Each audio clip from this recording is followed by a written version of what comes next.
Hello students, this is BSI academy classes और हम सभी को पता है फाइनली एएसआई की वैकेंसी आउट हो चुकी है। ठीक है। और हमने उसके एग्जाम पैटर्न और सिलेबस की भी बात की है। ठीक है। तो एएसआई का जो एग्जाम है दोस्तों वो हमारा 10 दिसंबर को होने वाला है। ठीक है। और दोस्तों जो उसका एग्जाम पैटर्न होने वाला है, ठीक है, और जो सिलेबस है, ठीक है, सबसे पहले तो एग्जाम पैटर्न में दोस्तों दो फर्स्ट और सेकंड की बात करें तो सबसे पहले हमारा एक रिटर्न बेस्ड एग्जाम होने वाला है। उसके बाद हमारा टाइपिंग टेस्ट होने वाला है। और जो सिलेबस दिया गया है दोस्तों, जो हमारा एमपी पुलिस और कांस्टेबल का सिलेबस है वही सिलेबस। तो दोस्तों किसी भी एग्जाम की तैयारी के लिए सबसे जरूरी चीज है वो है हमारा पाठ्यक्रम। कि उसका पाठ्यक्रम क्या होने वाला है और किस प्रकार से उस पाठ्यक्रम से क्वेश्चन पूछे जा रहे हैं। तो उसके लिए सबसे आवश्यक जो है दोस्तों वो प्रीवियस ईयर के क्वेश्चंस ही हैं। और अक्सर हम यही गलती करते हैं कि प्रीवियस ईयर के क्वेश्चंस नहीं देखते और पढ़ाई करने बैठ जाते। तो आज हम जितने भी हमारे प्रीवियस ईयर की जो सीरीज के माध्यम से जो हमारे प्रीवियस ईयर के क्वेश्चन है वो डिस्कस करेंगे साइंस के। तो जनरल साइंस दोस्तों जो है हमारा जीके जीएस, यहां तक जीके जीएस पूछी गई है। ये मैंने आपका एक 2023 का पेपर लिया है पुराना। ठीक है। अब जनरल साइंस क्वेश्चन नंबर 22 से जनरल साइंस है। अब देखते हैं कि जनरल साइंस से कितने क्वेश्चंस पूछे गए हैं और कितने इन डेप्थ में यहां से क्वेश्चंस पूछे गए हैं। तो दोस्तों अगर पहले ही क्वेश्चन की बात करें जो क्वेश्चन नंबर 22 में कथन पूछ लिया गया, अभिकथन और कारण पूछ लिया गया है। ठीक है। तो देखते से घबराना नहीं है, आसान क्वेश्चन है। ठीक है। क्वेश्चन पढ़ते हैं। निम्नलिखित प्रश्न में दो कथन है, ठीक है, दो स्टेटमेंट्स दिए जिनमें से एक को अभिकथन, ठीक है, एक जो है वो अभिकथन है, एसर्शन है, और दूसरे को कारण के रूप में लेवल किया गया है। ठीक है। एक को तो कथन के रूप में लेवल किया गया है और दूसरे को कारण के रूप में लेवल किया गया है। आपको इन दोनों कथनों की सावधानी पूर्वक जांच करनी है और दिए गए विकल्पों में से प्रश्न का सही उत्तर चुनना है। ठीक है। इन दोनों कथनों में हमें देखना है और दिए गए विकल्पों में से सही कथन या सही उत्तर चुनना है। तो ऑप्शन नंबर ए है दोस्तों, ठोस कचरा आज की दुनिया में एक प्रमुख मुद्दा है। जितना भी हमारा सॉलिड वेस्ट है, अगर आज की दुनिया में देखें जो सॉलिड वेस्ट है वो एक बहुत बड़ा इशू बन गया है। ठीक है। अब दोस्तों सॉलिड वेस्ट क्या होता है? ठीक है। तो जो सॉलिड वेस्ट है यानी कि जितने भी हमारे प्लास्टिक्स हैं, ठीक है, ठीक है, जो हम कचरा डाल देते हैं, जो हमारे प्लास्टिक्स हैं, इसके साथ साथ जितने भी हमारे मेटल्स हैं, ठीक है, मेटल्स के साथ साथ दोस्तों हमारे जो बायोमेडिकल वेस्ट है, क्या हो गया, प्लास्टिक्स हो गया, मेटल्स हो गया, और दोस्तों बायोमेडिकल वेस्ट है, ये बहुत बड़े स्तर पर प्रदूषण करते हैं। ठीक है। ठोस कचरे की बात करें तो ये बहुत बड़े स्तर पर प्रदूषित करते हैं।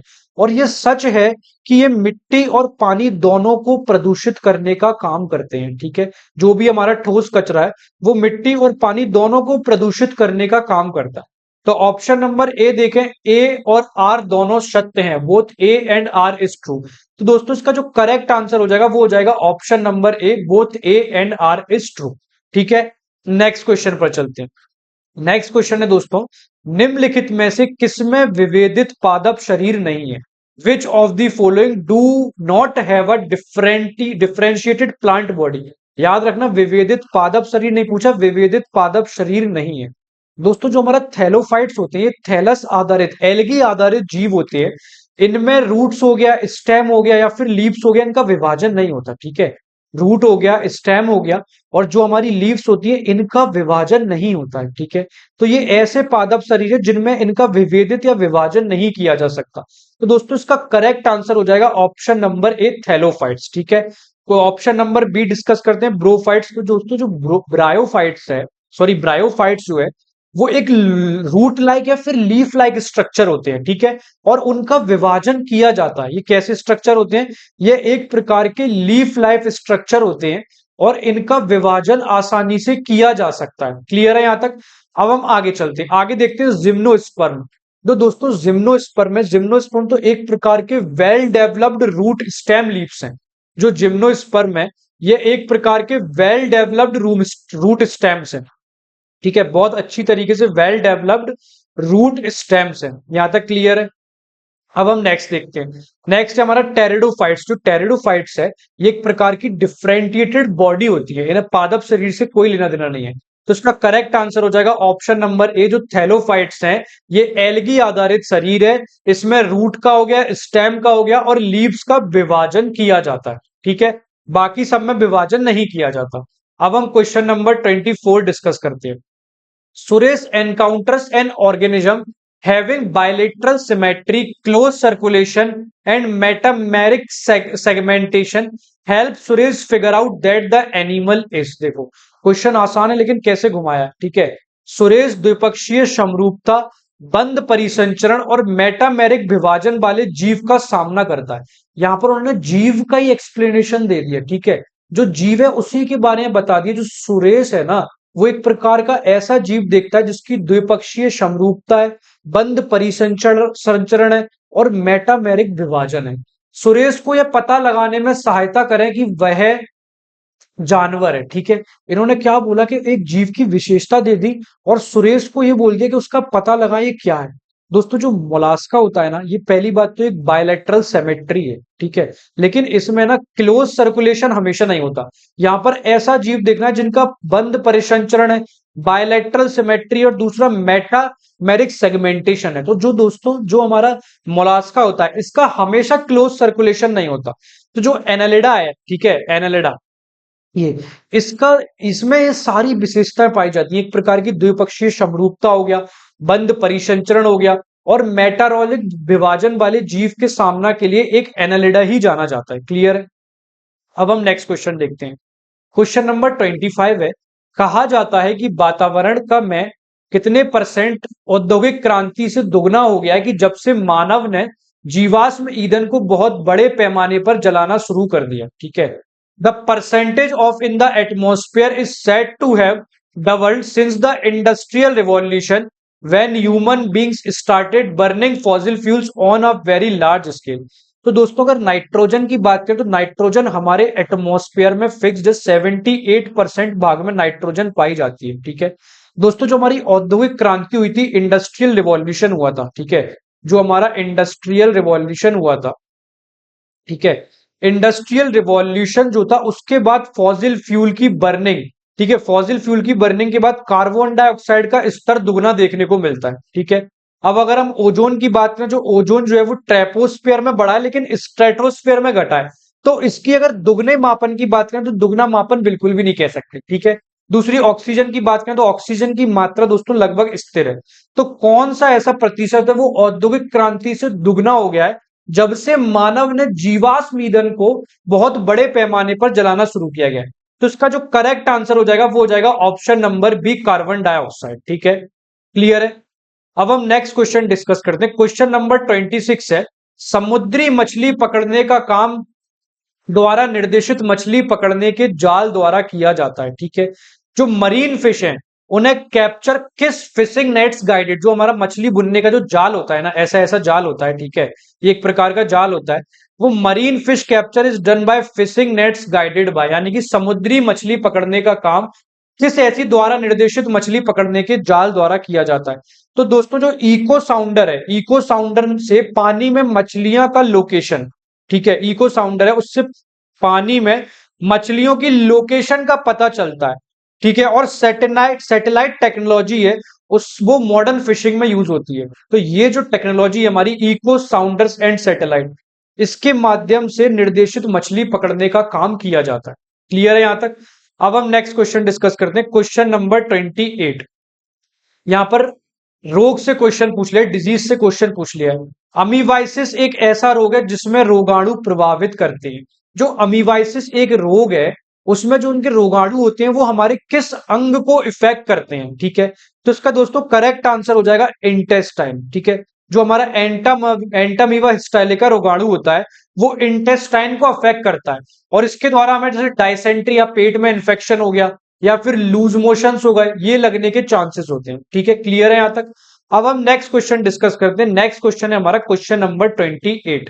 Water cleared of sludge in waste water treatment plant is known as, अपशिष्ट जल उपचार संयंत्र में आपंक से पृथक किए गए पानी को कहा जाता है। ऑप्शन नंबर ए की बात करें, प्योर वाटर, शुद्ध पानी। दोस्तों जो WWTP से निकलने वाला पानी है ना वो प्योर नहीं होता, ठीक है। क्लैरिफाइड वाटर होता है। स्लज हटाने के बाद जो नाम दिया गया, जो अपशिष्ट जल अपसंचार में स्लज हटाने के बाद जो पानी को पृथक किया गया उसको हम नाम देते हैं क्लैरिफाइड वाटर। तो इसका आंसर हो जाएगा, करेक्ट आंसर, क्लैरिफाइड वाटर। दोस्तों इसके आगे रिक्लेम्ड वाटर, यानी कि जो एडवांस ट्रीटमेंट के बाद जो पानी यूज होता है उसे कहते हैं रिक्लेम्ड वाटर।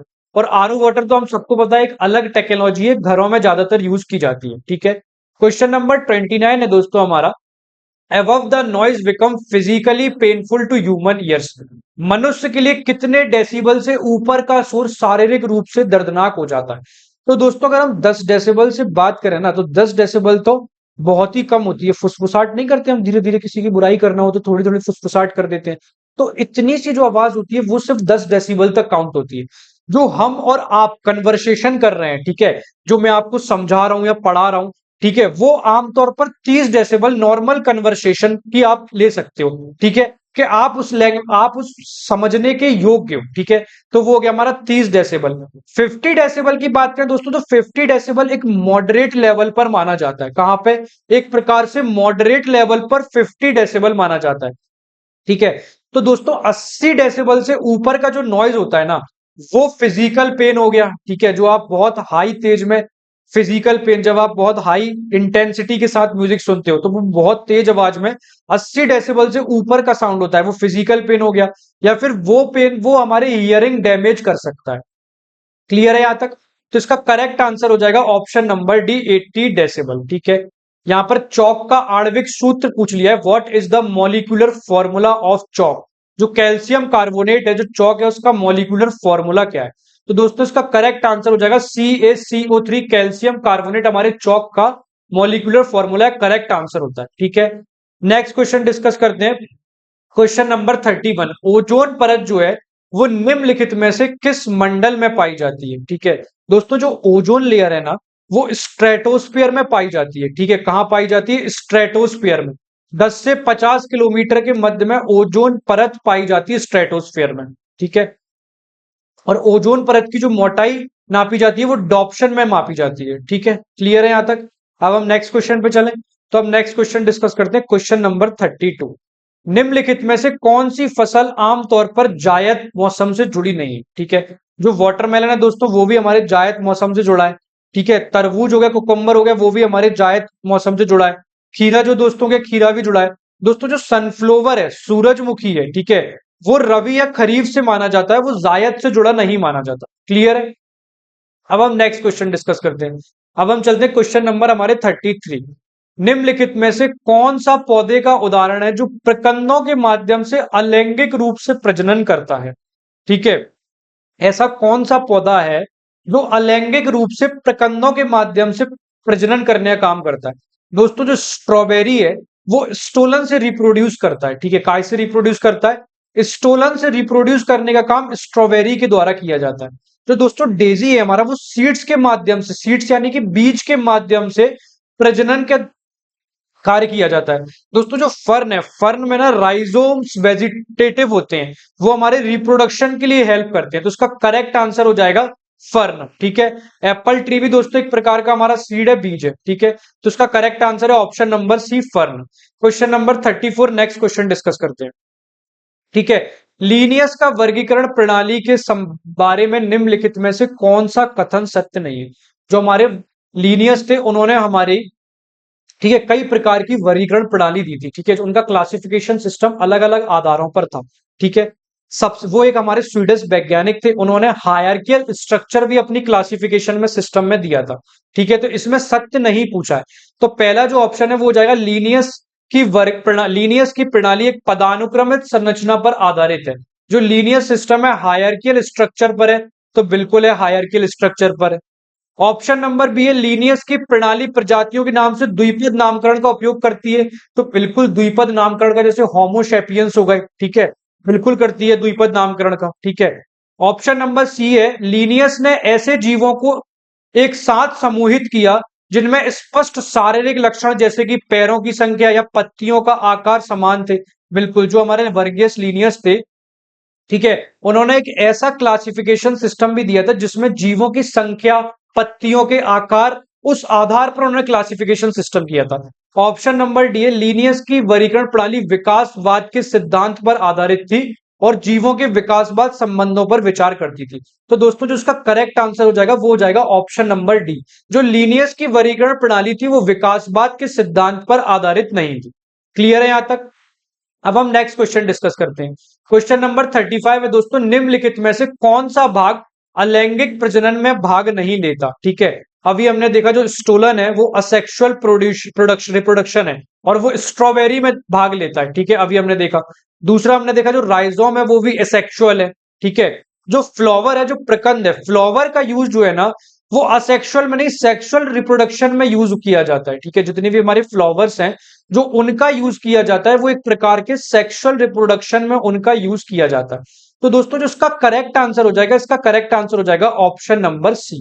जो ट्यूबर है वो भी असेक्सुअल रिप्रोडक्शन के लिए जाना जाता है। ठीक है, क्लियर है यहां तक? ठीक है, तो दोस्तों यहां तक हमने साइंस के क्वेश्चन देखे। ठीक है, आगे से यहाँ पे रीजनिंग के क्वेश्चन चालू हो चुके हैं। तो साइंस के क्वेश्चन दोस्तों काफी डेप्थ पूछे गए हैं और बहुत स्पेसिफिक टॉपिक से लिए गए हैं। ठीक है, इन डेप्थ भी हैं, कुछ कुछ क्वेश्चन सिंपल बेसिक से पूछे हैं, कुछ कुछ क्वेश्चन स्पेसिफिक और इन डेप्थ से पूछे गए हैं। ठीक है, तो आप हमारी एएसआई से बैच की कोई भी कोर्स से संबंधित जानकारी जानना चाहते हो तो आप दिए गए कॉन्टैक्ट पे हमसे कॉन्टैक्ट कर सकते हैं। ठीक है, जिसमें हम सब्जेक्ट स्पेसिफिकेशन जो भी हमारा सिलेबस है पूर्णतः उसी आधार पर और कम समय में लिमिटेड स्टडीज करेंगे, जिससे एग्जाम टाइम में हम अच्छा परफॉर्मेंस और एग्जाम को क्रैक कर सकें। ठीक है, क्योंकि इतना बड़ा जो जीके जीएस का सिलेबस है ना, इतना विशाल का जीके जीएस का सिलेबस पढ़ना 2 महीने में लगभग नामुमकिन है।